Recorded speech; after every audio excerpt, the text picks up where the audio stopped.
12th March 1993. ಶುಕ್ರವಾರದ ಈ ದಿನ ಭಾರತದ ಎಕನಾಮಿಕ್ ಕ್ಯಾಪಿಟಲ್ ಅಂತ ಕರೆಸ್ಕೊಳ್ಳುವಂತಹ ಮುಂಬೈಗೆ one among the other day ಆಗಿತ್ತು. ಮುಂಬೈನ ಜನರೆಲ್ಲರೂ ಅವರವರ ಕೆಲಸದಲ್ಲಿ ತುಂಬಾನೇ ಮಗ್ನರಾಗಿದ್ರು. ಯಾರಿಗೂ ಕೂಡ ಮುಂಬರುವಂತಹ ಕೆಟ್ಟ ಕ್ಷಣದ ಬಗ್ಗೆ ಒಂದು ಸಣ್ಣ ಸುಳಿವು ಕೂಡ ಇರಲಿಲ್ಲ. ಆ ದಿನ ಮುಂಬೈನಲ್ಲಿ ಆದಂತಹ ಘಟನೆ ಇಡೀ ದೇಶ ಅಷ್ಟೇ ಅಲ್ಲ, ಇಡೀ ಜಗತ್ತು ಭಾರತದತ್ತ ನೋಡೋ ತರ ಮಾಡಿತ್ತು. ಸೌತ್ ಬಾಂಬೆಯ ದಲಾಲ್ ಸ್ಟ್ರೀಟ್ ನಲ್ಲಿ ಅಲ್ಲಿನ ಮುಂಬೈ ಸ್ಟಾಕ್ ಎಕ್ಸ್ಚೇಂಜ್ ನ 29 ಮಹಡಿಯ ಬಿಲ್ಡಿಂಗ್ ಏನಿದೆ ಅಲ್ಲಿ ಎಂದಿನಂತೆ ಸಾವಿರಾರು ಜನ ಕೂಡಿದ್ರು. ಆ ಕ್ಷಣಕ್ಕೆ ಬಿಲ್ಡಿಂಗ್ ನ ಟ್ರೇಡಿಂಗ್ ರಿಂಗ್ ನಲ್ಲಿ ಇದ್ದಂತಹ 4,000 ಜನ ತಾವು ಇನ್ವೆಸ್ಟ್ ಮಾಡಿರುವಂತಹ ಶೇರ್ ಗಳ ಮೂವ್ಮೆಂಟ್ ಗಳನ್ನ ತುಂಬಾ ಕ್ಲೋಸ್ಲಿ ಅಬ್ಸರ್ವ್ ಮಾಡ್ತಾ ಇದ್ರು. ಅಂಡ್ ಅದೇ ದಿನ ಮಧ್ಯಾಹ್ನ 1:30 ಬಾಂಬೆ ಸ್ಟಾಕ್ ಎಕ್ಸ್ಚೇಂಜ್ ನ ಬಿಲ್ಡಿಂಗ್ ಪಾರ್ಕಿಂಗ್ ನಲ್ಲಿ ನಿಂತಿದ್ದಂತಹ ಒಂದು ಕಾರ್ ದೊಡ್ಡದಾಗಿ ಬ್ಲಾಸ್ಟ್ ಆಗುತ್ತೆ. ನೋಡಿ, ಈ ಬ್ಲಾಸ್ಟ್ ಗ್ರೌಂಡ್ ಫ್ಲೋರ್ ನ ಪಾರ್ಕಿಂಗ್ ನಲ್ಲಿ ಆಗಿದ್ರು. ಇದ್ರ ಇಂಟೆನ್ಸಿಟಿ ಎಷ್ಟಿತ್ತು ಅಂದ್ರೆ ಆ ಇಡೀ ಬಿಲ್ಡಿಂಗ್ ನಡುಗೋಗಿತ್ತು.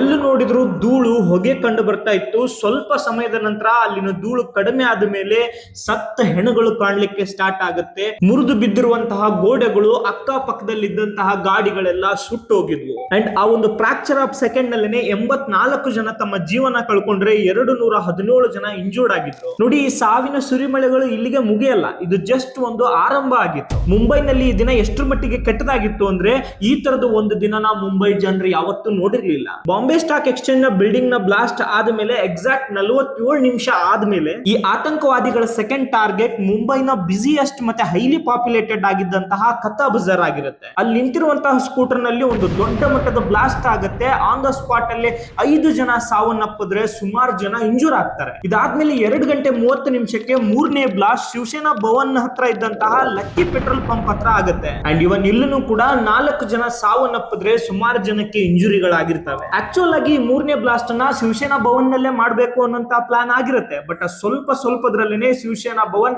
ಇದರಿಂದ ಉಳ್ಕೊಳ್ಳುತ್ತೆ. ಜನರು ಏನಾಗ್ತಿದೆ ಅಂತ ಅರ್ಥ ಮಾಡ್ಕೊಳ್ಳುವಷ್ಟರಲ್ಲೇನೆ 4ನೇ ಬ್ಲಾಸ್ಟ್ ಮುಂಬೈನ ಏರ್ ಇಂಡಿಯಾ ಬಿಲ್ಡಿಂಗ್ ನ ಎದುರುಗಡೆ ನಿಂತಿದ್ದಂತಹ ಒಂದು ಕಾರ್ ನಿಂದ ಆಗುತ್ತೆ. ಅಂಡ್ ಈ ಬ್ಲಾಸ್ಟ್ ನಲ್ಲಿ 20 ಜನ ತಮ್ಮ ಪ್ರಾಣವನ್ನ ಕಳ್ಕೊಂಡ್ರೆ ಸುಮಾರು 85 ಜನರಿಗೆ ದೊಡ್ಡ ಮಟ್ಟದ ಇಂಜುರಿಗಳಾಗಿರ್ತವೆ. ನೋಡಿ, ಈ ಸಮಯಕ್ಕೆ ಆಲ್ರೆಡಿ ಮುಂಬೈ ಜನರು ತಣ್ಣಗಾಗೋಗಿದ್ರು. ಇವನ್ ಪೊಲೀಸ್ ಡಿಪಾರ್ಟ್ಮೆಂಟ್ ನವ್ರಿಗಾಗ್ಲಿ ಅಲ್ಲಿನ ಗೋರ್ಮೆಂಟ್ ಗಾಗ್ಲಿ ಯಾರಿಗೂ ಒಂದು ಸಣ್ಣ ಸುಳಿವು ಕೂಡ ಗೊತ್ತಾಗ್ತಿಲ್ಲ.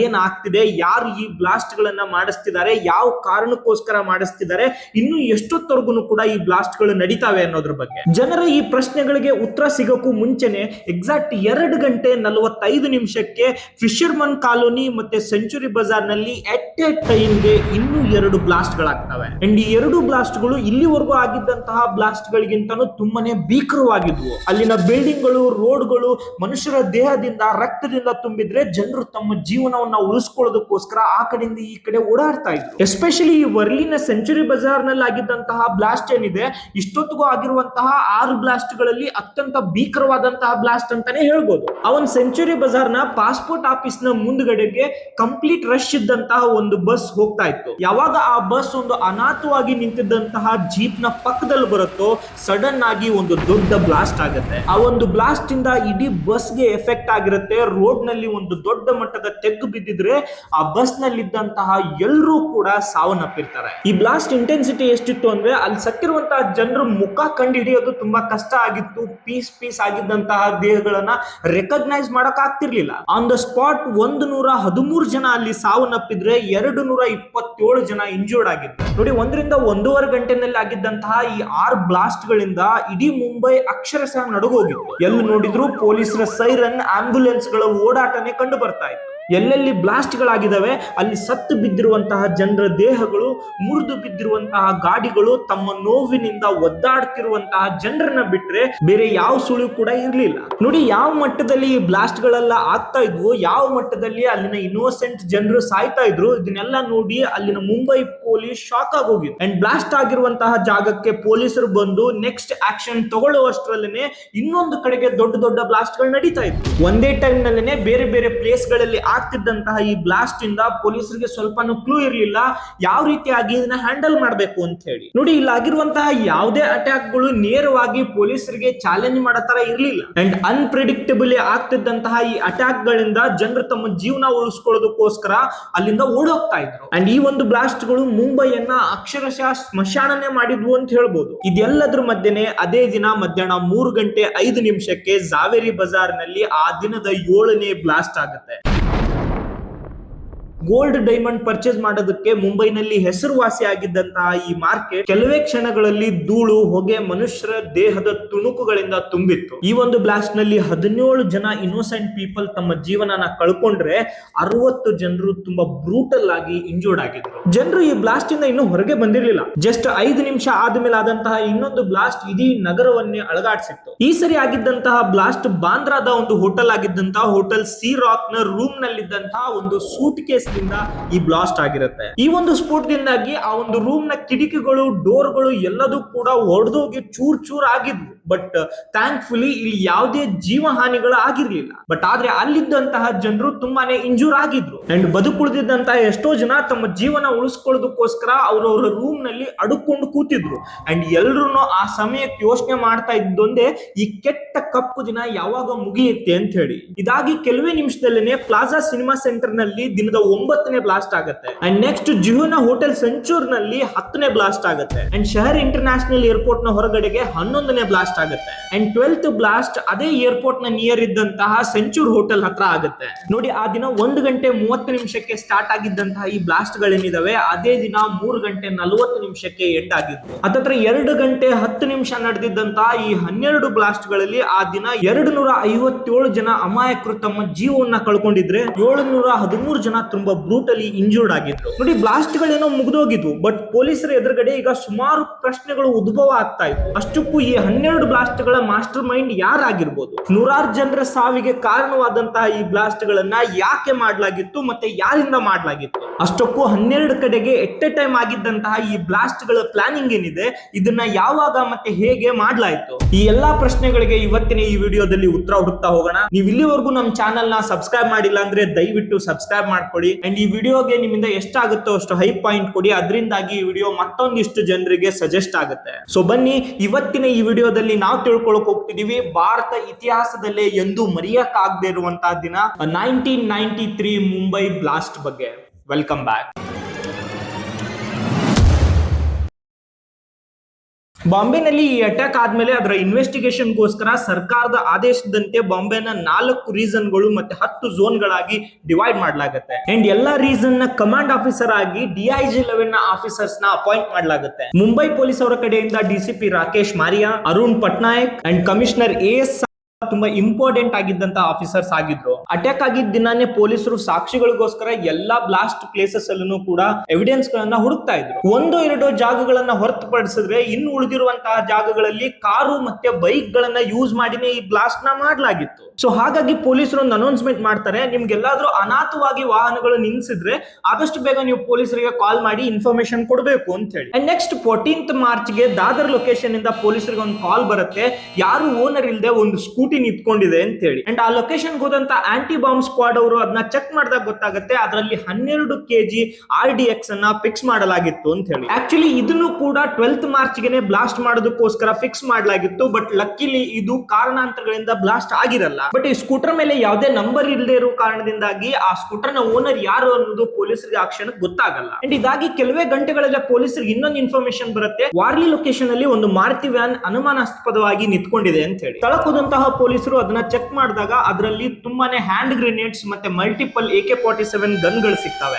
ಪೊಲೀಸರು ಈ ಗಾಡಿ ಯಾರ ಹೆಸರಲ್ಲಿದೆ ಅಂತ ಚೆಕ್ ಮಾಡಿದಾಗ ಗೊತ್ತಾಗುತ್ತೆ ಮೊಹಿಮ್ ನಗರದ ಅಲ್ ಹುಸೈನಿ ಅನ್ನುವಂತಹ ಬಿಲ್ಡಿಂಗ್ ನ ವಾಸಿ ಆಗಿದ್ದಂತಹ ರುಬಿನಾ ಮೇನನ್ ಅನ್ನೋರಿಗೆ ಸಂಬಂಧಪಟ್ಟಿದ್ದು ಅಂತ ಹೇಳಿ. ತಕ್ಷಣ ಪೊಲೀಸರು ಆ ಅಲ್ ಹುಸೈನಿ ಬಿಲ್ಡಿಂಗ್ ನ ರೀಚ್ ಆಗ್ತಾರೆ. ಬಟ್ ರುಬಿನಾ ಮೇಮನ್ ಅವರ ಮನೆಗೆ ಬೀಗ ಹಾಕಲಾಗಿತ್ತು. ಈ ಮನೆ ರುಬಿನಾ ಮೇಮನ್ ಅವರ ಬ್ರದರ್ ಇನ್ ಲಾ ಆಗಿದ್ದಂತಹ ಇಬ್ರಾಹಿಂ ಮುಸ್ತಾಕ್ ಅಬ್ದುಲ್ ರಜಕ್ಯೂ ಮೇಮನ್ ಅವ್ರದ್ದಾಗಿತ್ತು. ಅಂಡ್ ಇವರನ್ನ ಟೈಗರ್ ಮೇಮನ್ ಅಂತಾನೂ ಕೂಡ ಕರೀತಾ ಇದ್ರು. ಮುಂಬೈನಲ್ಲಿ ಇವರೊಬ್ಬ ದೊಡ್ಡ ಸ್ಮಗ್ಲರ್ ಆಗಿದ್ರು. ಅಂಡ್ ಅವರ ಕಂಪ್ಲೀಟ್ ಫ್ಯಾಮಿಲಿ ಇದೇ ಅಲ್ ಹುಸೈನಿ ಬಿಲ್ಡಿಂಗ್ ನಲ್ಲೇ ವಾಸವಾಗಿತ್ತು. ನೋಡಿ, ಅಟ್ಯಾಕ್ ಆದ್ಮೇಲೆ ಈ ಮೆಮನ್ ಫ್ಯಾಮಿಲಿ ಕಂಪ್ಲೀಟ್ ಆಗಿ ಮನೆನ ಖಾಲಿ ಮಾಡ್ಕೊಂಡು ಹೋಗಿರೋದು ಮತ್ತೆ ಅವ್ರ ಕಾರ್ ಒಳಗಡೆನೆ ಈ ತರದ ಗ್ರೆನೇಡ್ಸ್ ಮತ್ತೆ AK-47 ಗನ್ ಸಿಕ್ಕಿರೋ ಕಾರಣದಿಂದಾಗಿ ಪೊಲೀಸರಿಗೆ ಈ ಅಟ್ಯಾಕ್ ನ ಹಿಂದ್ಗಡೆಗೆ ಇವ್ರು ಇರ್ಬೋದು ಅನ್ನುವಂತಹ ಡೌಟ್ ತುಂಬಾ ಸ್ಟ್ರಾಂಗ್ ಆಗುತ್ತೆ. ಪೊಲೀಸರು ಇನ್ವೆಸ್ಟಿಗೇಷನ್ ಗೋಸ್ಕರ ಮೆಮನ್ ಫ್ಯಾಮಿಲಿ ಅವರ ಮನೆಯ ಬೀಗವನ್ನ ಒಡೆದು ಒಳಗಡೆ ಹೋಗಿ ಪ್ರತಿ ಒಂದು ಡಾಕ್ಯುಮೆಂಟ್ಸ್ ಪ್ರತಿ ಒಂದು ಆಧಾರಗಳನ್ನು ಹುಡುಕ್ಲಿಕ್ಕೆ ಹುಡುಕ್ಲಿಕ್ಕೆ ಸ್ಟಾರ್ಟ್ ಮಾಡ್ತಾರೆ. ಅಂಡ್ ಪೊಲೀಸರಿಗೆ ಲಕ್ಕಿಲಿ ಆ ಮನೆಯಲ್ಲಿ ಕೆಲವೊಂದಿಷ್ಟು ಕಾರ್ ಮತ್ತೆ ಬೈಕ್ ನ ಕೀಗಳು ಕೂಡ ಸಿಗ್ತವೆ. ಅಂಡ್ ಪೊಲೀಸರಿಗೆ ಡೌಟ್ ಅನ್ಸುತ್ತೆ, ಟೈಗರ್ ಮೆಮನ್ ಅವರ ಇನ್ವಾಲ್ವ್ಮೆಂಟ್ ಈ ಕೇಸ್ ನಲ್ಲಿ ಇದೆ ಅನ್ನೋದಾಗಿದ್ರೆ ಈ ಒಂದು ಕೀ ಆ ಒಂದು ಸ್ಕೂಟರ್ ನದ್ದು ಆಗಿರ್ಬೋದು ಅಂತ ಹೇಳಿ. ಯಾವಾಗ ಆ ಚಾವಿಯನ್ನ ಆ ಸ್ಕೂಟರ್ ಗೆ ಹಾಕಿ ಆನ್ ಮಾಡ್ಲಾಗತ್ತೆ, ಅವಾಗ ಪೊಲೀಸರಿಗೆ ಇದ್ದಂತಹ ಡೌಟ್ ಕ್ಲಿಯರ್ ಆಗುತ್ತೆ, ಆ ಕೀ ಆ ಸ್ಕೂಟರ್ ನದ್ದೇ ಅಂತ ಹೇಳಿ. ಸೊ ಈ ಕಾರಣದಿಂದಾಗಿ ಮುಂಬೈ ಪೊಲೀಸ್ಗೆ ಕ್ಲಿಯರ್ ಆಗಿತ್ತು ಈ ಒಂದು ಬ್ಲಾಸ್ಟ್ ನ ಹಿಂದ್ಗಡೆ ಟೈಗರ್ ಮೆಮನ್ ನ ಕೈವಾಡ ಇದೆ ಅಂತ ಹೇಳಿ. ಅಂಡ್ ಇಷ್ಟೇ ಅಲ್ಲದೆ ಪೊಲೀಸರಿಗೆ ಮೆಮನ್ ಅವರ ಮನೆಯಲ್ಲಿ ಒಂದು ಬಾಕ್ಸ್ ಸಿಕ್ಕಿರುತ್ತೆ. ಆ ಬಾಕ್ಸ್ ಮೇಲ್ಗಡೆಗೆ ನೋಬಲ್ ಇಂಡಸ್ಟ್ರೀಸ್ ಅಂತ ಬರೆಯಲಾಗಿತ್ತು. ಪೊಲೀಸರು ಅದರ ರಿಜಿಸ್ಟ್ರೇಷನ್ ನ ಚೆಕ್ ಮಾಡಿದಾಗ ಗೊತ್ತಾಗುತ್ತೆ ಪಾಕಿಸ್ತಾನಕ್ಕೆ ಸಂಬಂಧಪಟ್ಟಂತಹ ವೆಪನ್ ಮತ್ತೆ ಎಕ್ಸ್ಪ್ಲೋಸಿವ್ಸ್ ಗಳನ್ನ ತಯಾರಿಸುವಂತ ಒಂದು ಕಂಪನಿ ಅಂತ ಹೇಳಿ. ಪೊಲೀಸರು ಒಂದೊಂದೇ ಡಾಟ್ ಗಳನ್ನ ಸೇರಿಸ್ತಾ ಹೋದಾಗ ಅರ್ಥ ಆಗ್ತಾ ಬರುತ್ತೆ ಈ ಒಂದು ಬ್ಲಾಸ್ಟ್ ನಲ್ಲಿ ಪಾಕಿಸ್ತಾನದ ಕೈವಾಡ ಕೂಡ ಇದೆ ಅಂತ ಹೇಳಿ. ಸೊ ಪೊಲೀಸರಿಗೆ ಗೊತ್ತಾಗಿತ್ತು ಈ ಎಲ್ಲ ಎಕ್ಸ್ಪ್ಲೋಸಿವ್ ಗೆ ಬೇಕಾಗುವಂತಹ RDX ಅನ್ನ ಪಾಕಿಸ್ತಾನದಿಂದಾನೇ ಇಂಡಿಯಾಗೆ ತರಲಾಗಿದೆ ಅಂತ ಹೇಳಿ. ಅಂಡ್ ಈ ಒಂದು ಇನ್ಸಿಡೆಂಟ್ ಗೆ ಸಂಬಂಧಪಟ್ಟಂತಹ ಪ್ಲಾನಿಂಗ್ ಎಷ್ಟರ ಮಟ್ಟಿಗೆ ದೊಡ್ಡದಾಗಿತ್ತು ಅಂತ ಅರ್ಥ ಮಾಡ್ಕೊಂತ ಹೋದಂತಹ ಪೊಲೀಸರಿಗೆ ನಿಜಕ್ಕೂ ಶಾಕ್ ಆಗಿತ್ತು. ಅಂಡ್ ಪೊಲೀಸರು ಈ ಇನ್ವೆಸ್ಟಿಗೇಷನ್ ನ ಇಂಪಾರ್ಟೆಂಟ್ ಸ್ಟೆಪ್ ಆಗಿ ಟೈಗರ್ ಮೆಮನ್ ಗೆ ಸಂಬಂಧಪಟ್ಟಿದ್ದಂತಹ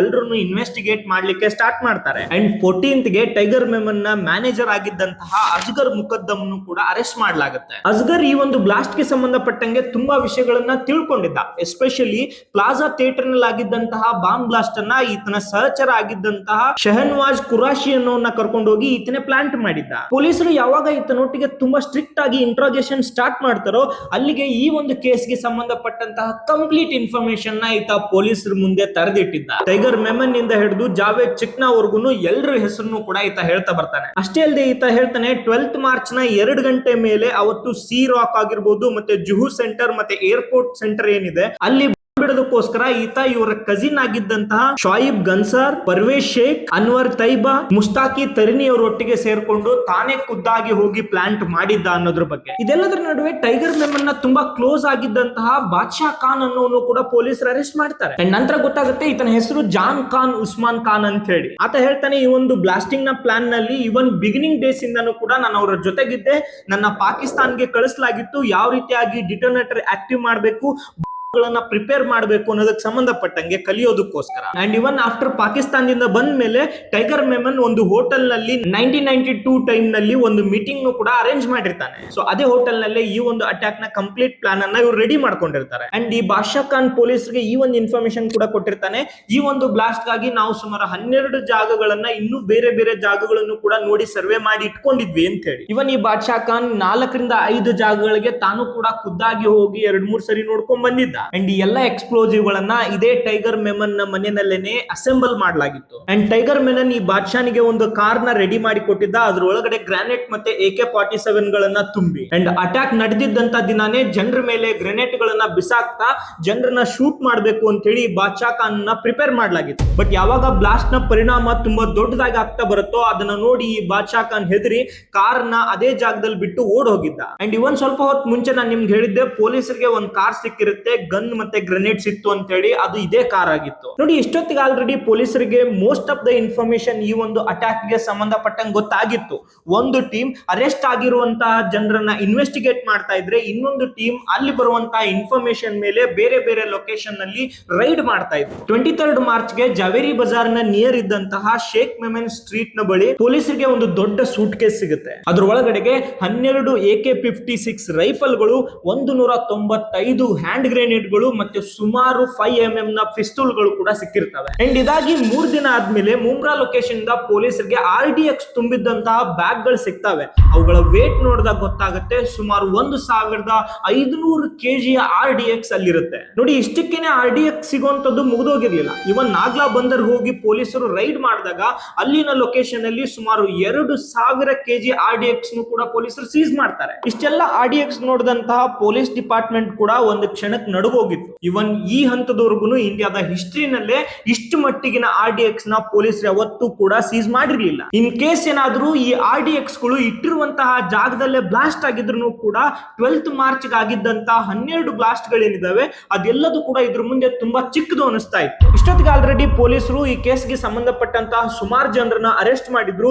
ಅವರೆಲ್ಲರ ಹೇಳಿಕೆ ಮೇಲೆಗೆ ತುಂಬಾನೇ ಕ್ಲಿಯರ್ ಆಗಿ ಗೊತ್ತಾಗ್ತಾ ಇತ್ತು ಈ ಒಂದು ಬ್ಲಾಸ್ಟ್ ನಲ್ಲಿ ಪಾಕಿಸ್ತಾನ್ ಮತ್ತೆ ISI ನ ಕೈವಾಡ ನೇರ ನೇರವಾಗಿ ಇದೆ ಅನ್ನೋದ್ರ ಬಗ್ಗೆ. ಈ ಎಲ್ಲ RDX ಪಾಕಿಸ್ತಾನದಿಂದನೇ ಇಂಡಿಯಾಗೆ ಬಂದಿತ್ತು. ಬಟ್ ಪೊಲೀಸರ ಮುಂದೆ ಇದ್ದಂತಹ ಪ್ರಶ್ನೆ ಏನಂದ್ರೆ, ಇಷ್ಟು ದೊಡ್ಡ ಮಟ್ಟದ RDX ಇಂಡಿಯಾಗೆ ಯಾವ ರೀತಿಯಾಗಿ ಬಂತು ಅಂತ ಹೇಳಿ. ಸೊ ಈ ವಿಷಯನ ತಿಳ್ಕೊಳ್ಳೋದಕ್ಕೋಸ್ಕರ ಮುಂಬೈ ಪೊಲೀಸರು ಸುಮಾರು ಜನ ಕಸ್ಟಮ್ ಆಫೀಸರ್ಸ್ ನ ಅರೆಸ್ಟ್ ಮಾಡಿ ಇಂಟ್ರಾಗೇಟ್ ಕೂಡ ಮಾಡ್ತಾರೆ. ಆ ಸಂದರ್ಭದಲ್ಲೇನೆ ಬಾಬಾ ಚೌಹಾಣ್ ಅನ್ನುವಂತಹ ವ್ಯಕ್ತಿನೂ ಕೂಡ ಪೊಲೀಸರು ಅರೆಸ್ಟ್ ಮಾಡ್ತಾರೆ. ಈತ ವೆಪನ್ ಡಿಸ್ಟ್ರಿಬ್ಯೂಷನ್ ನ ಕೆಲಸ ಮಾಡ್ತಾ ಇದ್ದ. ನೋಡಿ, ಈ ಇಬ್ರಾಹಿಂ ಅಲಿಯಾಸ್ ಬಾಬಾ ಮುಸಾ ಚೌಹಾಣ್ ಏನಿದಾನೆ, ಈತ ಪೊಲೀಸರ ಮುಂದೆ ಹೇಳ್ತಾನೆ, ಈ ಒಂದು ಸರಣಿ ಬ್ಲಾಸ್ಟ್ ಏನಿದೆ ಇದ್ರ ಹಿಂದೆ ಬರೀ Pakistan, Tiger Memon and ISI ಅಷ್ಟೇ ಅಲ್ಲದೇನೆ ದಾವೂದ್ ಇಬ್ರಾಹಿಂ ಅಂಡ್ ಆತನ ತಮ್ಮ ಆದಂತಹ ಅನೀಸ್ ಇಬ್ರಾಹಿಂ ಅಂಡ್ ಆತನ ಕ್ಲೋಸ್ ವ್ಯಕ್ತಿ ಆಗಿದ್ದಂತಹ ಅಬು ಸಲೀಂ ಕೂಡ ಇನ್ವಾಲ್ವ್ ಆಗಿದ್ದಾರೆ ಅಂತ ಹೇಳಿ. ಅಂಡ್ ಅಷ್ಟೇ ಅಲ್ಲದೇನೆ ಇವನ್ ಇಂಡಿಯಾನಲ್ಲೇ ಇದ್ದಂತಹ 2 ಜನ ಫಿಲ್ಮ್ ಪ್ರೊಡ್ಯೂಸರ್ಸ್ ಗಳ ಹೆಸರನ್ನು ಕೂಡ ಈತ ಹೇಳ್ತಾನೆ. ಅಂಡ್ ಮೊದಲನೇದಾಗಿ ಸಮೀರ್ ಹಿಂಗೋರಾ ಅಂಡ್ ಎರಡನೇದಾಗಿ ಹನೀಫ್ ಕಾಡವಾಲಾ. ಅಂಡ್ ಪೊಲೀಸರು ಯಾವಾಗ ಈ ಹನೀಫ್ ಮತ್ತೆ ಸಮೀರ್ ನ ಅರೆಸ್ಟ್ ಮಾಡಿ ಇನ್ವೆಸ್ಟಿಗೇಷನ್ ಸ್ಟಾರ್ಟ್ ಮಾಡ್ತಾರೆ, ಅವ್ರಿಬ್ರು ಹೇಳಕ್ ಸ್ಟಾರ್ಟ್ ಮಾಡ್ತಾರೆ, ಏನ್ ನೀವು ದೊಡ್ಡ ವ್ಯಕ್ತಿಗಳನ್ನ ಯಾರು ಅರೆಸ್ಟ್ ಮಾಡಲ್ವಾ, ನಮ್ಮಂತವ್ರನ್ನ ಮಾತ್ರ ಅರೆಸ್ಟ್ ಮಾಡ್ತೀರಾ ಅಂತ ಹೇಳಿ. ಇವನ್ ಪೊಲೀಸರು ಕೇಳ್ತಾರೆ, ಯಾರ ಬಗ್ಗೆ ಮಾತಾಡ್ತಿದ್ದೀರಾ ಅಂತ ಹೇಳಿ. ಅವಾಗ ಇವ್ರು ಹೇಳ್ತಾರೆ ಸಂಜು ಬಾಬಾ ಅಂತ. ಇವನ್ ಪೊಲೀಸರು ಕೇಳ್ತಾರೆ, ಯಾವ ಸಂಜು ಬಾಬಾ ಅಂತ ಹೇಳಿ. ನೋಡಿ, ಪೊಲೀಸರಿಗೆ ಆಲ್ರೆಡಿ ಇಲ್ಲಿ ಗೊತ್ತಾಗಿತ್ತು ಯಾರ ಬಗ್ಗೆ ಅವ್ರು ಮಾತಾಡ್ತಿದ್ದಾರೆ ಅಂತ ಹೇಳಿ. ಬಟ್ ಆದ್ರೂ ಕನ್ಫರ್ಮೇಶನ್ ಗೋಸ್ಕರ ಅವ್ರು ಮತ್ತೊಂದು ಸಾರಿ ಕೇಳ್ತಾರೆ. ಸೊ ಅವಾಗ ಇವರಿಬ್ರು ಕೂಡ ತುಂಬಾ ಕ್ಲಿಯರ್ ಆಗಿ ಹೆಸರು ತಗೋತಾರೆ, ಬಾಲಿವುಡ್ ಆಕ್ಟರ್ ಆಗಿರುವಂತಹ ಸಂಜಯ್ ದತ್ ಅಂತ ಹೇಳಿ. ಯಾವಾಗ ಈ ವಿಷಯ ಹೊರಗಡೆ ಬರುತ್ತೆ, ಫಿಲ್ಮ್ ಇಂಡಸ್ಟ್ರಿ ಸೇರಿದಂತೆ ಎಂಟೈರ್ ಇಂಡಿಯಾನು ಕೂಡ ಶಾಕ್ ಆಗಿತ್ತು. ಅಂಡ್ ಈ ಟೈಮ್ ನಲ್ಲಿ ಸಂಜಯ್ ದತ್ ಅವರು ಮಾರಿಷಸ್ ನ ಒಂದು ಫಿಲ್ಮ್ ಶೂಟಿಂಗ್ ನಲ್ಲಿ ಇರ್ತಾರೆ. ಅಂಡ್ ಈ ಕೇಸ್ ನಲ್ಲಿ ಅವ್ರ ಹೆಸರು ಬಂದಿದೆ ಅಂತ ಗೊತ್ತಾದಾಗ ಸಂಜಯ್ ದತ್ ಅವರು ಮತ್ತೆ ಅವರ ತಂದೆ ಆಗಿದ್ದಂತಹ ಸುನಿಲ್ ದತ್ ಅವರು ಪೊಲೀಸರಿಗೆ 100% ಕೋಆಪರೇಟ್ ಮಾಡದಾಗಿ ಕನ್ಫರ್ಮ್ ಮಾಡ್ತಾರೆ. ಆಫ್ಟರ್ ದಟ್ ಏಪ್ರಿಲ್ 19th ಗೆ ಯಾವಾಗ ಸಂಜಯ್ ದತ್ ಅವರು ಮುಂಬೈ ಏರ್ಪೋರ್ಟ್ ನ ರೀಚ್ ಆಗ್ತಾರೋ, ಮುಂಬೈ ಪೊಲೀಸ್ ಅವರು ಅವ್ರನ್ನ ಏರ್ಪೋರ್ಟ್ ಇಂದಾನೆ ಅರೆಸ್ಟ್ ಮಾಡ್ತಾರೆ. DCP ರಾಕೇಶ್ ಮಾರಿ ಅವರು ಈ ಸಂಜಯ್ ದತ್ ಅವ್ರನ್ನ ಇನಿಷಿಯಲ್ ಇನ್ವೆಸ್ಟಿಗೇಟ್ ಮಾಡ್ತಾ ಇರ್ತಾರೆ. ಸಂಜಯ್ ದತ್ ಅವರು ಇವ್ರಿಗೆ ಆನ್ಸರ್ ಮಾಡ್ತಾರೆ, ಈ ಕೇಸ್ಗೂ ನನಗೂ ಯಾವುದೇ ಸಂಬಂಧ ಇಲ್ಲ ಅಂತ ಹೇಳಿ. ನೋಡಿ, ರಾಕೇಶ್ ಮಾರಿ ಅವರು ಈ ಕೇಸ್ಗೆ ಸಂಬಂಧಪಟ್ಟಂಗೆ ತಿಂಗಳುಗಳಿಂದ ವರ್ಕ್ ಮಾಡ್ತಾ ಇದ್ರು. ಸೊ ಯಾವಾಗ ಸಂಜಯ್ ದತ್ ನನಗೂ ಇದಕ್ಕೂ ಸಂಬಂಧ ಇಲ್ಲ ಅಂತಾರೆ, ಅವ್ರಿಗೆ ಇದು ತುಂಬಾನೇ ಸಿಟ್ಟು ತರಿಸುತ್ತೆ. ಅಂಡ್ ಅದೇ ಸಿಟ್ಟಲ್ಲೇ ಒಂದು ಸಾರಿ ಸಂಜಯ್ ದತ್ ಅವ್ರಿಗೆ ಜೋರಾಗಿ ಕಪಾಳಕ್ಕೂ ಕೂಡ ಹೊಡಿತಾರೆ. ಸೊ ಮೊದಲೇ ಹೆದರ್ಕೊಂಡಿದ್ದಂತಹ ಸಂಜಯ್ ದತ್ ಅಳ್ತಾ ತಾನ್ ಮಾಡಿದ್ದಂತಹ ತಪ್ಪನ್ನ ಕನ್ಫೆಸ್ ಮಾಡ್ಕೋತಾರೆ. ಅಂಡ್ ಆಸ್ ಪರ್ ಈ ಫಿಲ್ಮ್ ಪ್ರೊಡ್ಯೂಸರ್ಸ್ ಆಗಿದ್ದಂತಹ ಸಮೀರ್ ಹಿಂಗೋರಾ ಮತ್ತೆ ಹನೀಫ್ ಕಾಡವಾಲಾ ಏನ್ ಹೇಳಿದ್ರು ಅದೆಲ್ಲದನ್ನು ಕೂಡ ಇವ್ರು ಅಕ್ಸೆಪ್ಟ್ ಮಾಡ್ಕೋತಾರೆ. ಈ ಒಂದು ಬ್ಲಾಸ್ಟ್ ಆಗೋದಕ್ಕಿಂತನೂ ಸುಮಾರು ದಿನ ಹಿಂದೆನೆ ಅನೀಸ್ ಇಬ್ರಾಹಿಂ ಹೇಳ್ದಂಗೆ ಸಂಜಯ್ ದತ್ ನ ಮನೆಗೆ ರೈಫಲ್ಸ್, ಗ್ರಾನೇಡ್ಸ್ ಮತ್ತೆ ಸುಮಾರು ಪಿಸ್ತೂಲ್ ಗಳನ್ನ ಕೊಟ್ಟು ಕಳಿಸಲಾಗಿತ್ತು. ಅದೆಲ್ಲದನ್ನು ನೋಡಿ ಹೆದರ್ಕೊಂಡಿದ್ದಂತಹ ಸಂಜಯ್ ದತ್ ಅದರಲ್ಲಿ ಕೆಲವು ರೈಫಲ್ ಗಳು ಮತ್ತು ಬುಲೆಟ್ ಗಳನ್ನ ಇಟ್ಕೊಂಡು ಉಳಿದಿದ್ದನ್ನೆಲ್ಲದನ್ನು ಕೂಡ ವಾಪಸ್ ಕಳಿಸಿರ್ತಾರೆ. ಇವನ್ ಪೊಲೀಸರು ಸಂಜಯ್ ದತ್ ಅವ್ರನ್ನ ಕೇಳ್ತಾರೆ, ಆ ಒಂದು ವೆಪನ್ ಗಳು ಎಲ್ಲಿದಾವೆ ಅಂತ ಹೇಳಿ. ಸೊ ಅವಾಗ ಸಂಜಯ್ ದತ್ ಅವ್ರು ಹೇಳ್ತಾರೆ, ನಾನು ಹೆದರ್ಕೊಂಡು ನನಗೆ ತುಂಬಾ ಕ್ಲೋಸ್ ಇರುವಂತಹ ಫ್ರೆಂಡ್ಸ್ ಜೊತೆಗೆ ನಾನು ಅವುಗಳನ್ನ ಡೆಸ್ಟ್ರಾಯ್ ಮಾಡಿದೀನಿ ಅಂತ ಹೇಳಿ. ಸೊ ಈ ಎಲ್ಲ ಇನ್ವೆಸ್ಟಿಗೇಷನ್ ರಿಸಲ್ಟ್ ಆಗಿ ಪೊಲೀಸರ ಮುಂದೆ ಇದ್ದಂತಹ ಎಷ್ಟೋ ಪ್ರಶ್ನೆಗಳಿಗೆ ಉತ್ತರ ಸಿಕ್ಕಿತ್ತು. ಅಂಡ್ ಈ ಅಟ್ಯಾಕ್ ನ ಮಾಸ್ಟರ್ ಮೈಂಡ್ ಗಳಾಗಿ ಟೈಗರ್ ಮೆನನ್, ದಾವೂದ್ ಇಬ್ರಾಹಿಂ ಮತ್ತೆ ಪಾಕಿಸ್ತಾನ್ ಇಂಟೆಲಿಜೆನ್ಸ್ ಫೋರ್ಸಸ್ ನ ISI ಕೈವಾಡ ಇರೋದ್ರ ಬಗ್ಗೆ ಕಂಪ್ಲೀಟ್ ಕ್ಲಿಯರ್ ಆಗಿತ್ತು. ನೋಡಿ, ಒಂದು ಕಡೆಗೆ ಪೊಲೀಸರು ತುಂಬಾ ಸಕ್ಸಸ್ಫುಲ್ ಆಗಿ ಇನ್ವೆಸ್ಟಿಗೇಷನ್ ಮಾಡ್ತಾ ಇದ್ರೆ, ಇನ್ನೊಂದು ಕಡೆಗೆ ತುಂಬಾನೇ ರಾಜಕೀಯ ಬೆಳವಣಿಗೆಗಳು ಕೂಡ ಇಂಟ್ರೆಸ್ಟಿಂಗ್ ಆಗಿ ಇಂಡಿಯಾನಲ್ಲಿ ಆ ಸಂದರ್ಭದಲ್ಲಿ ನಡೀತಾ ಇದ್ವು. ಮೇನ್ಲಿ ಏನಂದ್ರೆ, ಇಲ್ಲಾಗಿರುವಂತಹ 12 ಬ್ಲಾಸ್ಟ್ ಗಳೇನಿದಾವೆ, ಆ 12 ಬ್ಲಾಸ್ಟ್ ಗಳು ಕೂಡ ಹಿಂದೂ ಮೆಜಾರಿಟಿ ಇರುವಂತಹ ಲೊಕೇಶನ್ ಗಳಲ್ಲೇ ಆಗಿದ್ವು. ಸೊ ಆಗಿನ CM ಆಗಿದ್ದಂತಹ ಶರದ್ ಪವಾರ್ ಅವ್ರಿಗೆ ಏನ್ ಭಯ ಇತ್ತು ಅಂದ್ರೆ, ಈ ಒಂದು ಕಾರಣದಿಂದಾಗಿ ಕಮ್ಯುನಲ್ ದಂಗೆಗಳು ಏಳಬಾರ್ದು ಅಂತ ಹೇಳಿ. ಸೊ ಹಾಗಾಗಿ 12 ಬ್ಲಾಸ್ಟ್ ಗಳ ಜೊತೆಗೆ ಇನ್ನೊಂದನ್ನ ಸೇರಿಸಿ 13 ಬ್ಲಾಸ್ಟ್ ಗಳಾಗಿದ್ದಾವೆ ಅಂತ ಹೇಳಿ ಅನೌನ್ಸ್ ಮಾಡ್ತಾರೆ. ಆ 13ನೇ ಬ್ಲಾಸ್ಟ್ ಅನ್ನ ಒಂದು ಮುಸ್ಲಿಂ ಏರಿಯಾನಲ್ಲಿ ಬ್ಲಾಸ್ಟ್ ಆಗಿದೆ ಅಂತ ಹೇಳಿ ಸ್ಪ್ರೆಡ್ ಮಾಡ್ಲಾಗತ್ತೆ. ಅಂಡ್ ಇವನ್ ಈ ಬ್ಲಾಸ್ಟ್ ನ ಹಿಂದ್ಗಡೆಗೆ LTT ಅವರ ಕೈವಾಡ ಇದೆ ಅಂತಾನೂ ಕೂಡ ಪ್ರೂವ್ ಮಾಡ್ಲಿಕ್ಕೆ ನೋಡ್ತಾರೆ. ಬಟ್ ಅಷ್ಟರಲ್ಲೇನೆ ಪೊಲೀಸ್ ಡಿಪಾರ್ಟ್ಮೆಂಟ್ ಕಂಪ್ಲೀಟ್ ಆಗಿ ಆ ಒಂದು ಕೇಸ್ ಅನ್ನ ಕ್ಲಿಯರ್ ಮಾಡಿದ್ರು. ಅಂಡ್ ಪೊಲೀಸರು ತಮ್ಮ ಇನ್ವೆಸ್ಟಿಗೇಷನ್ ಅಲ್ಲಿ ತುಂಬಾ ಕ್ಲಿಯರ್ ಆಗಿನೇ ಇದೆಲ್ಲದಕ್ಕೂ ರೀಸನ್ ಕೊಡ್ತಾರೆ, ಯಾಕೆ 12 ಬ್ಲಾಸ್ಟ್ ಗಳು ಕೂಡ ಹಿಂದೂ ಮೆಜಾರಿಟಿ ಇರುವಂತಹ ಏರಿಯಾನಲ್ಲೇ ಮಾಡ್ಲಾಗಿತ್ತು ಅಂತ ಹೇಳಿ. ಅಂಡ್ ಅದರೊಟ್ಟಿಗೆನೆ ಟೈಗರ್ ಮೆಮನ್ ಮತ್ತೆ ದಾವೂದ್ ಇಬ್ರಾಹಿಂ ಮತ್ತೆ ಪಾಕಿಸ್ತಾನದ ISI ಮೂರು ಸೇರಿ ಈ ಒಂದು ಬ್ಲಾಸ್ಟ್ ನ ಮಾಡುವಂತಹ ಕಾರಣ ಏನಿತ್ತು, ಅಂಡ್ ಇವರೆಲ್ಲರೂ ಯಾವ ರೀತಿಯಾಗಿ ಈ ಒಂದು ಅಟ್ಯಾಕ್ ನ ಪ್ಲಾನಿಂಗ್ ಮಾಡ್ಕೊಂಡಿದ್ರು ಅನ್ನೋದನ್ನು ಮುಂಬೈ ಪೊಲೀಸ್ ಎಕ್ಸ್ಪೋಸ್ ಮಾಡ್ತಾರೆ. ಆಕ್ಚುಯಲ್ ಆಗಿ ಈ ಅಟ್ಯಾಕ್ ಗೆ ಕಾರಣ ಸ್ಟಾರ್ಟ್ ಆಗೋದು ಜಸ್ಟ್ ಕೆಲವೇ ತಿಂಗಳುಗಳ ಹಿಂದೆ ನಡೆದಿದ್ದಂತಹ ಒಂದು ಘಟನೆಯಿಂದ. 6th ಡಿಸೆಂಬರ್ 1992 ನಲ್ಲಿ ಅಯೋಧ್ಯೆನಲ್ಲಿದ್ದಂತಹ ಬಾಬ್ರಿ ಮಸೀದನ್ನ ಕಾರ್ ಸೇವಕರು ಒಡೆದಾಕದ ಮೇಲೆ ಈ ಘಟನೆ ದೇಶದಾದ್ಯಂತ ಒಂದು ದೊಡ್ಡ ಚರ್ಚೆ ಆಗ್ಲಿಕ್ಕೆ ಸ್ಟಾರ್ಟ್ ಆಗುತ್ತೆ. ಇವನ್ ವಿಶೇಷವಾಗಿ ಮುಸ್ಲಿಂ ಕಮ್ಯುನಿಟಿಯ ಜನರು ಇದರ ವಿರುದ್ಧವಾಗಿ ತಮ್ಮ ಆಕ್ರೋಶವನ್ನ ಹೊರಗಾಕ್ಲಿಕ್ಕೆ ಸ್ಟಾರ್ಟ್ ಮಾಡ್ತಾರೆ. ಆ ಕಾರಣದಿಂದಾಗಿ ದೇಶದಲ್ಲಿ ಸುಮಾರು ಕಮ್ಯುನಲ್ ಫೈಟ್ಗಳು ಕೂಡ ಸ್ಟಾರ್ಟ್ ಆಗ್ತವೆ. ನೋಡಿ, ಹಿಂದೂ ಮುಸ್ಲಿಂ ಕಮ್ಯುನಲ್ ಫೈಟ್ ಏನಿದೆ ಆ ಕ್ಷಣದ ಮುಂಬೈನಲ್ಲಿ ದೊಡ್ಡ ಮಟ್ಟಿಗೆ ಸ್ಟಾರ್ಟ್ ಆಗಿತ್ತು. ಅಂಡ್ ಡಿಸೆಂಬರ್ 1992 ಇಂದ ಜನವರಿ 1993 ವರ್ಗು ಕೂಡ ಒಂದು ತರದ ರಕ್ತಪಾತನೆ ಆಗ್ತಾ ಇತ್ತು ಅಂತ ಹೇಳ್ಬೋದು. ಎಷ್ಟೋ ಅಂಗಡಿಗಳಿಗೆ ಬೆಂಕಿ ಹಚ್ಚಲಾಗಿತ್ತು, ಎಷ್ಟೋ ಅಂಗಡಿಗಳನ್ನ ಲೂಟಿ ಕೂಡ ಮಾಡಲಾಗಿತ್ತು. ಹಿಂದೂ ಮುಸ್ಲಿಂ ಎಲ್ಲರೂ ಹೊಡೆದಾಡ್ತಿದ್ದಂತಹ ಈ ಜಗಳದಲ್ಲಿ ಎರಡೂ ಕಡೆಯಿಂದಾನು ಸಾವಿರಾರು ಜನ ಸಾವನ್ನಪ್ಪಿದ್ರು. ಈ ಒಂದು ಹೊಡೆದಾಟದ ಸಮಯದಲ್ಲೇನೆ ದಂಗೆ ಎಬ್ಸಿದ್ದಂತಹ ಜನರು ಇದೇ ಟೈಗರ್ ಮೆಮನ್ ನ ಆಫೀಸ್ ಆಗಿದ್ದಂತಹ ತಿಜಾರತ್ ಇಂಟರ್ನ್ಯಾಷನಲ್ ಕಂಪನಿಯ ಆಫೀಸ್ಗೂ ಕೂಡ ಬೆಂಕಿ ಹಚ್ಚಿರ್ತಾರೆ. ಮೊದಲೇ ಬಾಬ್ರಿ ಮಸೀದ್ ಅನ್ನ ಹೊಡೆದಾಕಿರೋ ಕಾರಣದಿಂದ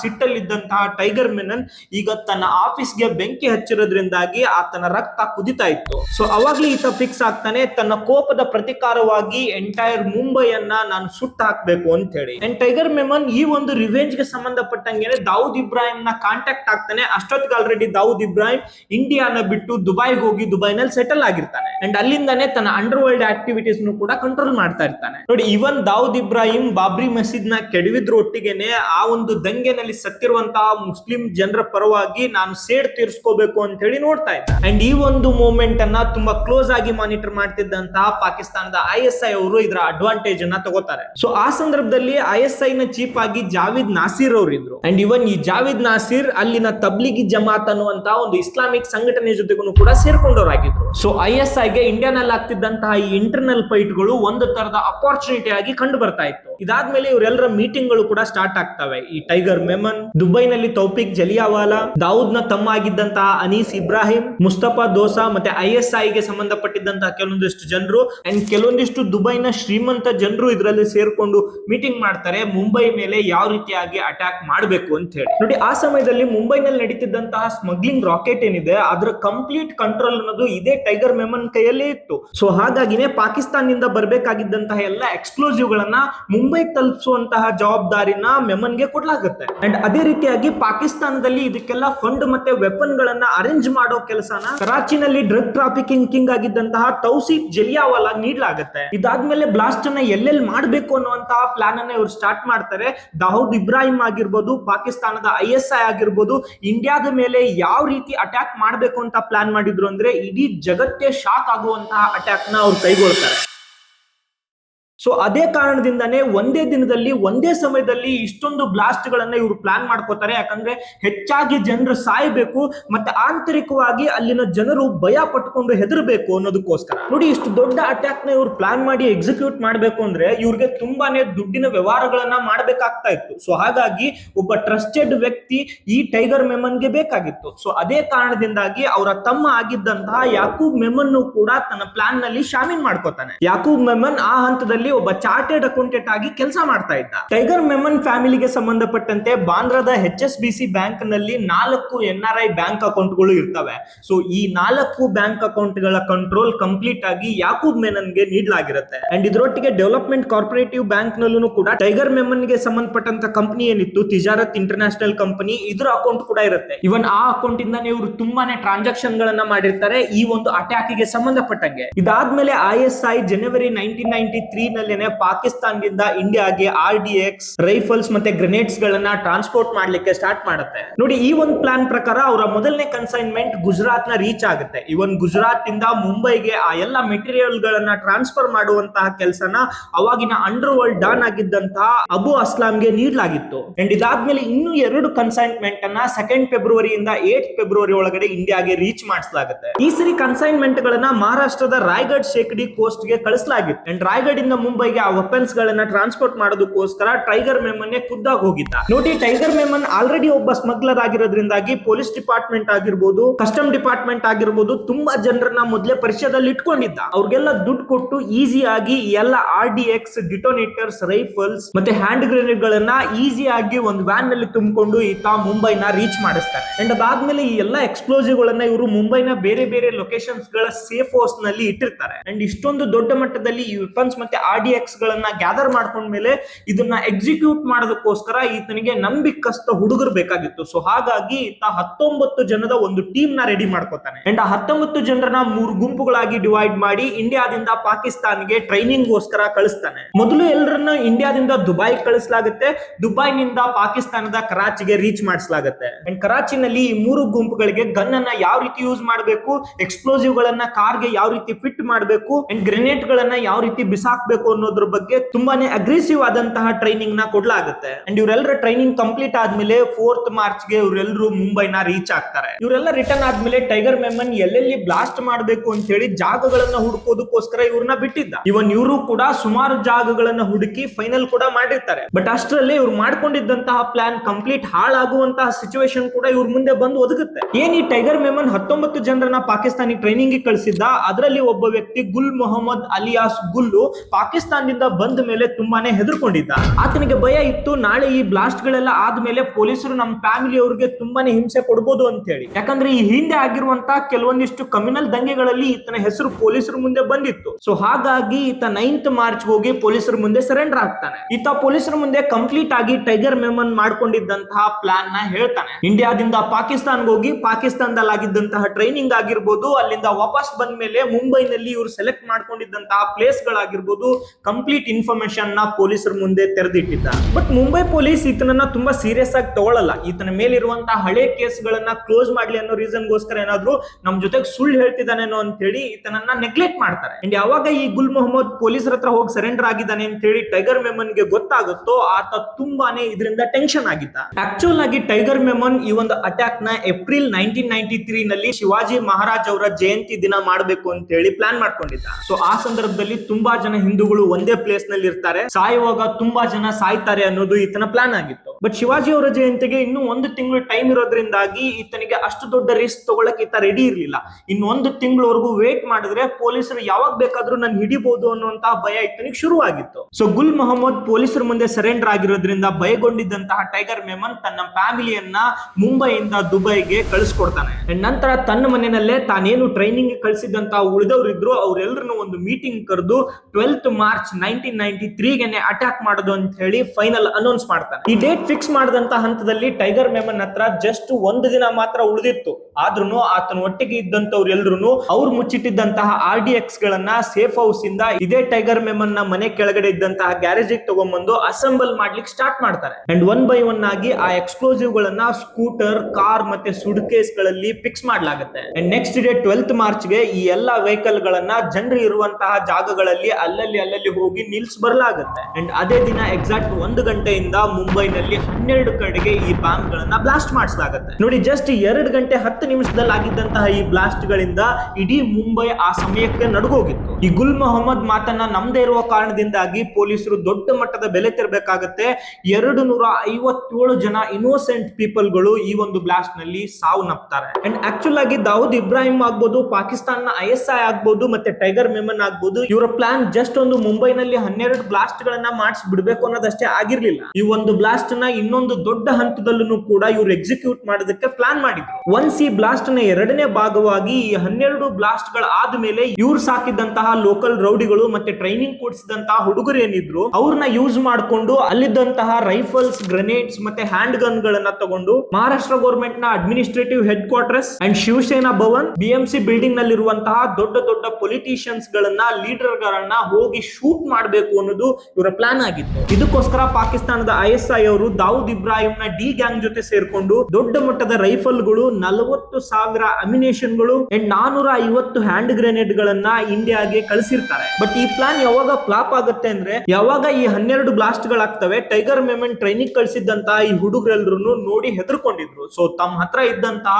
ಬುಲೆಟ್ಸ್, ರೈಫಲ್ಸ್ ಎಲ್ಲದನ್ನು ಅಲ್ಲೇ ಬಿಟ್ಟು ಓಡ್ ಹೋಗಿದ್ರು. ಫೈನಲ್ ಆಗಿ ಈ ಕೇಸ್ಗೆ ಸಂಬಂಧಪಟ್ಟಂತೆ ಮುಂಬೈ ಪೊಲೀಸರು ಹಗಲು ರಾತ್ರಿ ಅಂತಾನು ನೋಡದೆ ವರ್ಕ್ ಮಾಡಿ ಈ ಕೇಸ್ ನ ಭೇದಿಸಿದ್ರು. 4th ನವೆಂಬರ್ 1993ಗೆ 10,000 ಪೇಜ್ಗಳಿರುವಂತಹ ಒಂದು ಪ್ರೈಮರಿ ಚಾರ್ಜ್ ಶೀಟ್ ನ ಇವ್ರು ಫೈಲ್ ಮಾಡ್ತಾರೆ. ಸುಮಾರು 189 ಜನ ಅಕ್ಯೂಸ್ ಗಳು ಇದರಲ್ಲಿ ಇನ್ಕ್ಲೂಡ್ ಆಗಿದ್ರು. ಅಂಡ್ ಅದಾಗಿನ್ನು 15 ದಿನ ಆದ್ಮೇಲೆ ಈ ಒಂದು ಕೇಸ್ ಅನ್ನ ತುಂಬಾ ಕೂಲಂಕುಷವಾಗಿ ನೋಡ್ಬೇಕು ಅನ್ನೋದಕ್ಕೋಸ್ಕರ ಇದನ್ನ ಸಿಬಿಐಗೂ ಕೂಡ ಟ್ರಾನ್ಸ್ಫರ್ ಮಾಡಲಾಗುತ್ತೆ. ನೆಕ್ಸ್ಟ್ 2 ವರ್ಷಗಳ ಕಾಲ ಸಿಬಿಐ ಇದಕ್ಕೆ ಸಂಬಂಧಪಟ್ಟಂಗೆ ಇನ್ವೆಸ್ಟಿಗೇಟ್ ಮಾಡುತ್ತೆ. ಅಂಡ್ ಏಪ್ರಿಲ್ 1995ಗೆ ಟೆರರಿಸ್ಟ್ ಅಂಡ್ ಡಿಸ್ಟ್ರಕ್ಟಿವ್ ಆಕ್ಟ್ ಗಳ ಕೋರ್ಟ್ ಆದಂತಹ ಟಾಡಾ ಕೋರ್ಟ್ ನಲ್ಲಿ 26 ಜನರನ್ನ ನಿರಪರಾಧಿಗಳು ಅಂತ ಹೇಳಿ ಬಿಡುಗಡೆ ಮಾಡಲಾಗುತ್ತೆ. ಇವನ್ ಈ ಕೇಸ್ ನಲ್ಲಿ 100ಕ್ಕಿಂತ ಹೆಚ್ಚಿನ ಜನರನ್ನ ಅರೆಸ್ಟ್ ಮಾಡಲಾಗಿತ್ತು. ಅಂಡ್ ಟೈಗರ್ ಮೆಮನ್ ನ ತಮ್ಮ ಆದಂತಹ ಯಾಕೂಬ್ ಮೆಮನ್ 1994 ನಲ್ಲಿ ಕಾಠ್ಮಾಂಡುನ ಏರ್ಪೋರ್ಟ್ ನಿಂದ ಮುಂಬೈ ಪೊಲೀಸರು ಅರೆಸ್ಟ್ ಮಾಡ್ತಾರೆ. ಅಂಡ್ ಈತ ಅಟ್ಯಾಕ್ ನ ಸಮಯದಲ್ಲಿ ದುಬೈನಲ್ಲಿದ್ದ, ಅಲ್ಲಿಂದ ಪಾಕಿಸ್ತಾನ್ಗೆ ಹೋಗಿ ಅಡ್ಕೊಂಡು ಕೂತಿದ್ದ. ಅಂಡ್ ಅದಾದ್ಮೇಲೆ ಮುಂಬೈ ಡಾನ್ ಅಬು ಸಲೀಂ ಕೂಡ ಅರೆಸ್ಟ್ ಮಾಡಲಾಗುತ್ತೆ. ಈತ ಪೋರ್ಚುಗಲ್ ಜೈಲ್ ನಲ್ಲಿದ್ದ. 2005ರಲ್ಲಿ ಪೋರ್ಚುಗಲ್ ಗೌರ್ಮೆಂಟ್ ನವರು ಇಂಡಿಯಾಗೆ ಈತನನ್ನ ಕೊಡ್ತಾರೆ ವಿತ್ ಕಂಡೀಷನ್ ದಟ್ ಈತನಿಗೆ ಗಲ್ಲು ಶಿಕ್ಷೆಯನ್ನ ಕೊಡಬಾರದು ಅಂತ ಹೇಳಿ. ಸೊ ಈ ರೀತಿಯಾಗಿ ತುಂಬಾ ಜನರನ್ನ ಮುಂಬೈ ಪೊಲೀಸರು ಅರೆಸ್ಟ್ ಮಾಡಿದ್ರು. ಬಟ್ ಈ ಒಂದು ಪ್ಲಾನ್ ನ main master mind ಆಗಿದ್ದಂತಹ tiger Memon ಮತ್ತೆ ದಾವೂದ್ ಇಬ್ರಾಹಿಂ ನ ಪೊಲೀಸರ ಕೈಯಲ್ಲಿ ಹಿಡಿಯಕ್ ಆಗಿರ್ಲಿಲ್ಲ. ಅಂಡ್ ಎಕ್ಸಾಕ್ಟ್ ಆಗಿ ಟೈಗರ್ ಮೆಮನ್ ಬೇರೆ ಯಾವ ದೇಶದಲ್ಲಿ ಹೋಗಿ ಸೆಟಲ್ ಆದ ಅನ್ನೋದ್ರ ಬಗ್ಗೆ ಗೊತ್ತಾಗ್ಲಿಲ್ಲ. ಬಟ್ ಆತ ಬೇರೆ ದೇಶದಲ್ಲಿ ಸೆಟಲ್ ಆಗ್ತಾನೆ. ಬಟ್ ದಾವೂದ್ ಇಬ್ರಾಹಿಂ ಈ ಒಂದು ಅಟ್ಯಾಕ್ ಆದ್ಮೇಲೆ ದುಬೈಯಿಂದ ಪಾಕಿಸ್ತಾನ್ಗೆ ಹೋಗಿ ಸೆಟಲ್ ಆಗ್ತಾನೆ. ಇವನ್ ಪಾಕಿಸ್ತಾನ್ ISI ಆಗ್ಬೋದು, ಗೌರ್ಮೆಂಟ್ ಆಗ್ಬೋದು, ದಾವೂದ್ ಇಬ್ರಾಹಿಂಗೆ ಈ ವಿಷಯದಲ್ಲಿ ತುಂಬಾನೇ ಆ ಟೈಮ್ ನಲ್ಲಿ ಸಪೋರ್ಟ್ ಮಾಡ್ತಾರೆ. ಅಂಡ್ ಈ ಕೇಸಿಗೆ ಸಂಬಂಧಪಟ್ಟಂಗೆ ನೆಕ್ಸ್ಟ್ ಸುಮಾರು ವರ್ಷಗಳ ಕಾಲ ಟ್ರಯಲ್ ನಡೀತಾ ಹೋಗುತ್ತೆ. ಅಂಡ್ 2006ರಲ್ಲಿ ಟಾಡಾ ಕೋರ್ಟ್ ಇದಕ್ಕೆ ಸಂಬಂಧಪಟ್ಟಂಗೆ ಜಡ್ಜ್ಮೆಂಟ್ ಕೊಡುತ್ತೆ. ಆಗಿನ ಟಾಡಾ ಕೋರ್ಟ್ ಜಡ್ಜ್ ಆಗಿದ್ದಂತಹ ಪ್ರಮೋದ್ ಕೋಡೆ ಅವರು ಈ ಕೇಸ್ಗೆ ಸಂಬಂಧಪಟ್ಟಂಗೆ 100 ಜನ ದೋಷಿಗಳು ಅಂತ ಹೇಳಿ ಫೈನಲ್ ಮಾಡ್ತಾರೆ. ಅಂಡ್ ಆ 100 ಜನದಲ್ಲಿ 99 ಜನರಿಗೆ ಶಿಕ್ಷೆಯನ್ನು ಕೂಡ ಅನೌನ್ಸ್ ಮಾಡಲಾಗುತ್ತೆ. ಉಳಿದಿದ್ದ ಒಬ್ಬನನ್ನ ಪ್ರೊಬೇಷನ್ ಆಫ್ ಅಫೆಂಡರ್ಸ್ ಆಕ್ಟ್ ನಲ್ಲಿ ರಿಲೀಸ್ ಮಾಡಲಾಗುತ್ತೆ. ಟಾಡಾ ಕೋರ್ಟ್ ಇದರಲ್ಲಿ 11 ಜನರಿಗೆ ಮರಣ ದಂಡನೆ ಶಿಕ್ಷೆಯನ್ನು ಕೂಡ ವಿಧಿಸಿತ್ತು. ಅದರಲ್ಲಿ ಮೇನ್ ಅಕ್ಯೂಸ್ಡ್ ಆಗಿ ಯಾಕೂಬ್ ಮೆಮನ್ ಅನ್ನ ತೋರಿಸಲಾಗುತ್ತೆ. ಇವನ್ ಯಾಕೂಬ್ ಮೆಮನ್ ಸೇರಿದಂತೆ 11 ಜನರು ಕೂಡ ಈ ಒಂದು ಟಾಡಾ ಕೋರ್ಟ್ ನ ಜಡ್ಜ್ಮೆಂಟ್ ಅನ್ನ ಸುಪ್ರೀಂ ಕೋರ್ಟ್ ಅಲ್ಲಿ ಚಾಲೆಂಜ್ ಮಾಡ್ತಾರೆ. But supreme court Yakub Memon ನ ಡೆತ್ ಪೆನಾಲ್ಟಿನ ಕ್ಯಾನ್ಸಲ್ ಮಾಡದೇನೆ ಇನ್ನು ಉಳಿದಿರುವಂತಹ 10 ಜನರಿಗೆ ಜೀವಾವಧಿ ಶಿಕ್ಷೆಯಾಗಿ ಕನ್ವರ್ಟ್ ಮಾಡುತ್ತೆ. ಸೊ ಈ ರೀತಿಯಾಗಿ ಯಾಕೂಬ್ ಮೆಮನ್ಗೆ ಗಲ್ಲು ಶಿಕ್ಷೆನೆ ಫೈನಲ್ ಆಗಿತ್ತು. ಇನ್ನು ಉಳಿದಿರುವಂತಹ 20 ಜನರಿಗೆ ಜೀವಾವಧಿ ಶಿಕ್ಷೆನ ಅನೌನ್ಸ್ ಮಾಡಲಾಗಿತ್ತು. ಅಂಡ್ ಇನ್ನು ಉಳಿದಿರುವಂತಹ ಎಷ್ಟೋ ಕೈದಿಗಳಿಗೆ ಅವರವರ ಇನ್ವಾಲ್ವ್ಮೆಂಟ್ ಬೇಸ್ ಮೇಲೆ 2 ವರ್ಷದಿಂದ 14 ವರ್ಷಗಳ ಶಿಕ್ಷೆಯನ್ನು ಕೂಡ ನೀಡಲಾಗಿತ್ತು. And film actor Sanjay Dutt ಅವ್ರಿಗೂ ಅವ್ರ ಮನೆಯಲ್ಲಿ ಇಲ್ಲಿಗಲ್ ಆರ್ಮ್ಸ್ ಗಳನ್ನ ಇಟ್ಕೊಂಡಿದ್ರು ಅನ್ನೋ ಕಾರಣದಿಂದಾಗಿ 5 ವರ್ಷಗಳ ಶಿಕ್ಷೆಯನ್ನು ಕೂಡ ನೀಡಲಾಗುತ್ತೆ. ಅಂಡ್ ಇವನ್ ಸಂಜಯ್ ದತ್ ಅವರ ಕೇಸರಿ ಅಜಾದಾನಿಯಾ ಅನ್ನುವಂತಹ ಫ್ರೆಂಡ್ ಏನಿದ್ರು, ಅವರ ಒಂದು ವೆಪನ್ ಗಳನ್ನ ಡೆಸ್ಟ್ರಾಯ್ ಮಾಡಿದಂತಹ ವ್ಯಕ್ತಿ, ಆತನಿಗೂ 2 ವರ್ಷಗಳ ಕಾಲ ಶಿಕ್ಷಣ ಕೊಡಲಾಗುತ್ತೆ. ನಂತರ ಅದನ್ನ 1 ವರ್ಷಕ್ಕೆ ಕನ್ವರ್ಟ್ ಮಾಡಲಾಗುತ್ತೆ. ಅಂಡ್ ಕೋರ್ಟ್ ಈ ಕೇಸ್ ನಲ್ಲಿ ಕಸ್ಟಮ್ ಆಫೀಸರ್ಸ್ ಆಗಿದ್ದಂತಹ RK ಸಿಂಗ್, ಜಯಂತ್ ಗೌರವ್, ಮೊಹಮ್ಮದ್ ಸುಲ್ತಾನ್ ಸೈಯದ್ ಅಂಡ್ ಸುಧಾನ್ಮಾ ತಲ್ವೇದ್ಕರ್ ಅವ್ರಿಗೂ ಕೂಡ ಶಿಕ್ಷೆ ನೀಡುತ್ತೆ. ಅಂಡ್ ಅದರೊಟ್ಟಿಗೆ ಮುಂಬೈ ಪೊಲೀಸ್ ಡಿಪಾರ್ಟ್ಮೆಂಟ್ ನಲ್ಲಿದ್ದಂತಹ ವಿಜಯ್ ಪಾಟೀಲ್, ಅಶೋಕ್ ನಾರಾಯಣ್ ಮುನೇಶ್ವರ್, PM ಮಹಾದಿಕ್, ರಮೇಶ್ ಮೈಲ್, SY ಪಲ್ಶಿಕರ್ ಅವರಿಗೆ 6 ವರ್ಷಗಳ ಶಿಕ್ಷೆ ಜೊತೆಗೆ 25,000 ರೂಪಾಯಿ ದಂಡ ವಿಧಿಸಲಾಗುತ್ತೆ. ಎಲ್ಲಾ ಪೊಲೀಸರು RDX ಅನ್ನ ರಾಯ್ಗಢಿಂದ ಮುಂಬೈಗೆ ಟ್ರಾನ್ಸ್ಪೋರ್ಟ್ ಮಾಡುವಾಗ ಟೈಗರ್ ಮೆಮನ್ ಗೆ ಹೆಲ್ಪ್ ಮಾಡಿದ್ರು ಅಂತ ಹೇಳಿ ಹೇಳಲಾಗುತ್ತೆ. ಇವನ್ ಕೆಲವೊಬ್ಬರ ಮೇಲೆ ಈ ಎಕ್ಸ್ಪ್ಲೋಸಿವ್ ಗಳನ್ನ ಸೇಫ್ ಹೌಸ್ ನಲ್ಲಿ ಇಡ್ಲಿಕ್ಕೆ ಹೆಲ್ಪ್ ಮಾಡಿದ್ರು ಅಂತ ಹೇಳಿನೂ ಕೂಡ ಶಿಕ್ಷೆ ನೀಡಲಾಗಿದೆ. ಯಾಕೂಬ್ ಮೆಮನ್ ತನ್ನ ಜೀವನ ಉಳಿಸ್ಕೊಳ್ಳೋದಕ್ಕೋಸ್ಕರ ತುಂಬಾ ಪ್ರಯತ್ನಗಳನ್ನ ಮಾಡ್ತಾನೆ. ಆಗಿನ ರಾಷ್ಟ್ರಪತಿ ಆಗಿದ್ದಂತಹ ಪ್ರಣಬ್ ಮುಖರ್ಜಿ ಅವರ ಮುಂದೆ ಮಲ್ಟಿ ಪೆಟಿಷನ್ ಕೂಡ ಹಾಕಲಾಗುತ್ತೆ. ಬಟ್ ಯಾವುದೇ ತರನಾದಂತಹ ಯೂಸ್ ಅದರಿಂದ ಆಗಲ್ಲ. ಬಟ್ ಪ್ರಣಬ್ ಮುಖರ್ಜಿ ಅವರು ಈ ಒಂದು ಮರ್ಸಿ ಪೆಟಿಷನ್ ನ ರಿಜೆಕ್ಟ್ ಮಾಡ್ತಾರೆ. ಭಾರತ ದೇಶದ ಎಷ್ಟೋ ಜನ ಈ ಒಂದು ರೀಸನ್ ನಿಂದಾಗಿ ತುಂಬಾನೇ ಖುಷಿ ಆಗಿದ್ರು. ಬಟ್ ಎಷ್ಟೋ ಜನ ಯಾಕೂಬ್ ಮೆಮನ್ ನ ಗಲ್ಲಿಗೇರಿಸೋದರ ವಿರುದ್ಧವಾಗಿನೂ ಕೂಡ ಇದ್ರು. ಇವನ್ ಎಷ್ಟೋ ಜನರಲ್ಲಿ ಸಲ್ಮಾನ್ ಖಾನ್ ಅವರ ಹೆಸರು ಕೂಡ ಕೇಳ್ಬರುತ್ತೆ. ಯಾಕೂಬ್ ಮೆಮನ್ ಆಗಿದ್ದಂತಹ ಗಲ್ಲು ಶಿಕ್ಷೆ ತಪ್ಪು ಅಂತ ಹೇಳಿ ಟ್ವಿಟರ್ ನಲ್ಲಿ ಇವರು ಟ್ವೀಟ್ ಮಾಡಿರ್ತಾರೆ. ಇವನ್ ಇದಾದ್ಮೇಲೆ ಬೇರೆ ಬೇರೆ ಫೀಲ್ಡ್ ನಲ್ಲಿ ಫೇಮಸ್ ಆಗಿರುವಂತಹ 40 ಜನ ಪ್ರಣಬ್ ಮುಖರ್ಜಿ ಅವರಿಗೆ ರಿಕ್ವೆಸ್ಟ್ ಲೆಟರ್ ಕೂಡ ಬರೀತಾರೆ, ಈ ಯಾಕೂಬ್ ಮೆಮನ್ ನ ಗಲ್ಲು ಶಿಕ್ಷೆನ ರದ್ದು ಮಾಡಿ ಅಂತ ಹೇಳಿ. ಬಟ್ ಆದ್ರೂ ಕೂಡ ಪ್ರಣಬ್ ಮುಖರ್ಜಿ ಅವರು ಇದ್ರ ಬಗ್ಗೆ ತಲೆ ಕೆಡಿಸ್ಕೊಳ್ಳಲ್ಲ. ಇದಾದ್ಮೇಲೆ 30th ಜುಲೈ 2015ಗೆ ಅರ್ಲಿ ಮಾರ್ನಿಂಗ್ 6:35ಗೆ ನಾಗ್ಪುರ್ ಸೆಂಟ್ರಲ್ ಜೈಲ್ ನಲ್ಲಿ ಈತನನ್ನ ಗಲ್ಲಿಗೇರಿಸಲಾಗುತ್ತೆ. ನೋಡಿ, ಕೋಇನ್ಸಿಡೆಂಟ್ಲಿ ಇನ್ನೊಂದು ವಿಷಯ ಏನಂದ್ರೆ ಅವತ್ತಿನ ಈ ಯಾಕೂಬ್ ಮೆಮನ್ ನ ಬರ್ತ್ಡೇ ಆಗಿತ್ತು. ಅದೇ ದಿನಾನೇ ಈತನ ಡೆತ್ ಡೇ ಆಗಿತ್ತು. ಯಾಕೂಬ್ ಮೆಮನ್ ಏನೋ ಗಲ್ಲಿಗೇರಿಸಲಾಗುತ್ತೆ. ಬಟ್ ಈ ಕೇಸ್ಗೆ ಸಂಬಂಧಪಟ್ಟಂತಹ ಮೇನ್ ಕೈದಿಗಳಾಗಿದ್ದಂತಹ ಟೈಗರ್ ಮೆಮನ್ ಆಗ್ಬೋದು, ದಾವೂದ್ ಇಬ್ರಾಹಿಂ ಆಗ್ಬೋದು, ಇನ್ನೂ ಬೇರೆ ದೇಶದಲ್ಲಿ ಆರಾಮಾಗಿ ಜೀವಂತವಾಗಿ ತಮ್ಮ ಜೀವನ ನಡೆಸ್ತಿದ್ದಾರೆ. ಅಂಡ್ ಎಷ್ಟೋ ಎಷ್ಟೋ ಜನ ಅಪರಾಧಿಗಳು ಈ ಒಂದು ಅಟ್ಯಾಕ್ಗೆ ಸಂಬಂಧಪಟ್ಟವ್ರನ್ನು ಕೂಡ ಈಗಲೂ ಹುಡುಕ್ತಾ ಇದ್ದಾರೆ. ಸೊ ಇಲ್ಲಿವರೆಗೂ ಈ ವಿಡಿಯೋನ ನೀವು ನೋಡಿದಿರಾ ಅಂದ್ರೆ ಈ ವಿಡಿಯೋ ನಿಮ್ಗೆ ಇಷ್ಟ ಆಗಿರುತ್ತೆ ಅನ್ಕೋತೀನಿ. ದಯವಿಟ್ಟು ನಮ್ಮ ಚಾನಲ್ ನ ಸಬ್ಸ್ಕ್ರೈಬ್ ಮಾಡ್ಕೊಳ್ಳೋದನ್ನ ಮರಿಬೇಡಿ. ಅದರೊಟ್ಟಿಗೆ ಇದೇ ತರದ ಹಿಸ್ಟಾರಿಕಲ್ ಇವೆಂಟ್ ಬಗ್ಗೆ ನಾವು ತುಂಬಾ ವಿಡಿಯೋಗಳನ್ನ ಮಾಡಿದೀವಿ, ಕ್ರೈಮ್ ರಿಲೇಟೆಡ್ ಆಗಿ ತುಂಬಾ ವಿಡಿಯೋಗಳನ್ನ ಮಾಡಿದೀವಿ. ಅದೆಲ್ಲದನ್ನು ಮಿಸ್ ಮಾಡದೆ ನೋಡಿ. ಅಂಡ್ ಸ್ಪೆಸಿಫಿಕ್ ಆಗಿ ಈ ವಿಡಿಯೋ ಬಗ್ಗೆ ಏನ್ ಅನ್ಸುತ್ತೆ ಅನ್ನೋದನ್ನ ಕಮೆಂಟ್ ಸೆಕ್ಷನ್ ಅಲ್ಲಿ ತಿಳಿಸಿ. ನಾನು 100% ಆದಷ್ಟು ಎಲ್ರಿಗೂ ಕೂಡ ರಿಪ್ಲೈ ಕೊಡುವಂತಹ ಪ್ರಯತ್ನ ಮಾಡೇ ಮಾಡ್ತೀನಿ. And I will personally request you, ತುಂಬಾ ಜನ ವಿಡಿಯೋ ನೋಡ್ತೀರಾ, ಲೈಕ್ ಮಾಡ್ತೀರಾ, ಬಟ್ ಸಬ್ಸ್ಕ್ರೈಬ್ ಮಾಡ್ಕೊಂಡಿರಲ್ಲ. ದಯವಿಟ್ಟು ಸಬ್ಸ್ಕ್ರೈಬ್ ಮಾಡ್ಕೊಳ್ಳಿ. ಇದೇ ತರದ ಇಂಟ್ರೆಸ್ಟಿಂಗ್ ಬೇರೆ ಬೇರೆ ವಿಷಯಗಳೊಟ್ಟಿಗೆ ನಿಮ್ ಮುಂದೆ ಬರ್ತೀನಿ. Thank you so much. Bye.